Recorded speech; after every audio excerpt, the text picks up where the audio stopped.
Allez,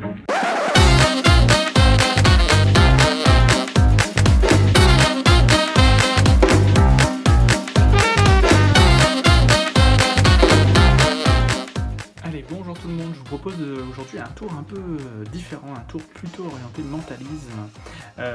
Pour le tour du jour, on va avoir besoin d'un jeu que j'adore, qui est un jeu qui me permet de travailler ma mémoire, qui s'appelle The Memory Game, qui est constitué en fait de cartes avec des photos, alors des photos certaines en couleur, d'autres en noir et blanc.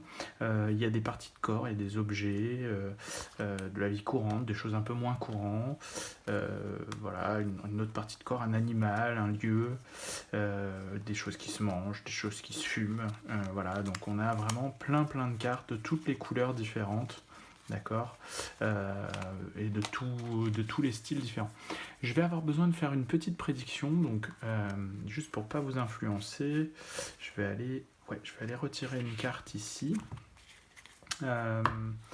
et on va avoir besoin de générer de l'aléatoire. Alors normalement c'est les spectateurs qui font l'aléatoire, mais là on va se servir de dés. Et donc c'est des dés qui sont non truqués, hein, vous pouvez voir. Voilà, un premier lancer de dés, un deuxième lancer de dés pour vous montrer que les dés ne font pas toujours les mêmes chiffres. Voilà, exactement 4 dés.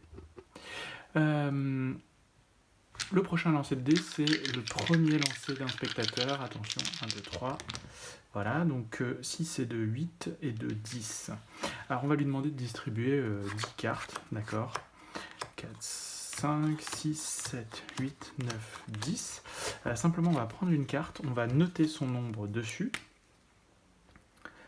ici, voilà, et on va la mettre juste là, on va attendre que ça sèche, voilà. Voilà, et une fois que c'est sec, si c'est sec, ouais, c'est pas tout à fait sec, voilà, on va attendre que ce soit bien sec. Voilà. Eh bien, on va demander au spectateur de faire la même chose avec le paquet. Donc là, il va relancer les dés, et là, on a 4, pardon, et 3, 7, 8, 9, 10. Donc 10, bon, bah, on est tombé sur 2, 3, 4, 5, 6, 7, 8, 9 et 10. Donc on va mettre exactement la même chose ici, puisqu'il a fait le même nombre, 10, ici. Le laisser sécher. Voilà. Hop. Oula.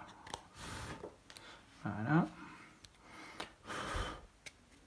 Voilà. Et quand c'est bien sec, on va pouvoir poser le jeu. Ce qui fait que on a 2 spectateurs qui ont lancé des dés ou qui l'ont fait dans leur tête et qui ont déterminé en fait des cartes aléatoires dans le jeu. D'accord. Ces cartes, elles sont juste là, d'accord. Hop. Ici et juste ici.